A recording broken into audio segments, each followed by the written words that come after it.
Guys, may pinagawa na amplifier. Ito yung Reebok. Ito yung kanyang model sa baba. Yung power amplifier E722 2 channels. Yung issue nito ayaw mag power. Ito naka-plug in na yan, guys. Yan. Pag ginoon mo ito, wala siyang power indicator dito eh. Kaya lang umuugong yung transformer pag hinawakan mo dito sa likod. Yan nga.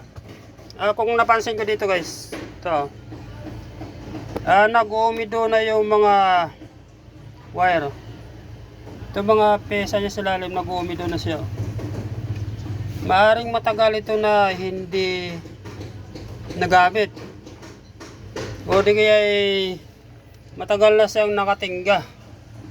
Yung nga, mayroon siya mga indicator dito. Ito actually putol itong isang fuse niya pero pag testerin mo siya, guys, pag tinester mo siya ng tester, mayroon siyang reading. Ibig sabihin yan ibig sabihin may short itong fuse na ito, guys. Ibig sabihin may short ang pinupuntahan ng fuse. Ito yung kanyang likod. Nag-umido na rin yung mga wire.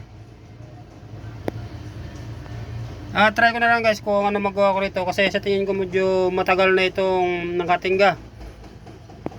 Yung nga, ang gagawin natin muna, sasundan ko muna kung saan pupunta itong fuse na yan na puputok. Parang dito, guys, sa likod eh. Kaya dito tayo muna unang kuan, guys. Dito tayo mag troubleshoot. Tinanggal ko na rin yung takip niya sa likod para makita natin to. Ito yung kanyang kuan, nag-umido na rin yung mga wire. Yan, guys. Yung nga, ulitin ko ulit. Susundan natin tong pinupuntahan ng fuse nito kung saan siya papunta. Kaya lang na-trace ko, dito siya papasok eh.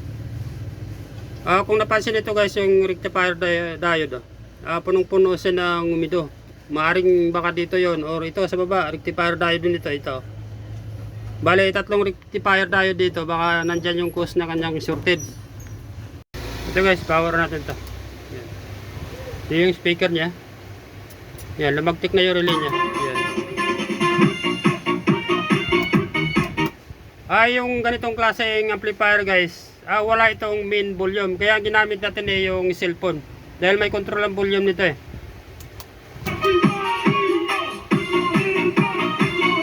Kahit paano, guys, na tsambahan siya. Kung tusin may problema pa ito, guys. Yung blower nito, natin hindi umiikot Yung blower niya sa gitna hindi umiikot. Yung cause na kanyang sira. Kung napansin ito, guys, yung capacitor nito. Shorted yan. Kaya kung napansin nyo, may capacitor na nakahiga dyan. Kaya pala umuugong yung transformer kasi shorted yung capacitor. Kaya puputok dito yung fuse dahil nga doon pumapasok yan. Galing sa fuse, papasok ng rectifier diode, papasok sa capacitor. Yung lahat ng mga linyada nito, guys, yung pula. Ito, yung pula na yan. Nandito nakasupply yan eh. Hanggang dito, guys, yan yung pula na maliit hanggang dito. Yan. Kung baka sa grounded kasi yung mga wire niya, nag-uumido. Kaya yung nga, maaaring naapektuhan yung capacitor na yun, kaya nag-short siya. Ito, hindi na natin pinalitan yan, nilinis natin maigi ito. Yung rectifier diode. Actually, first time ko gumawa ng itong amplifier, kaya memorable sa akin ito.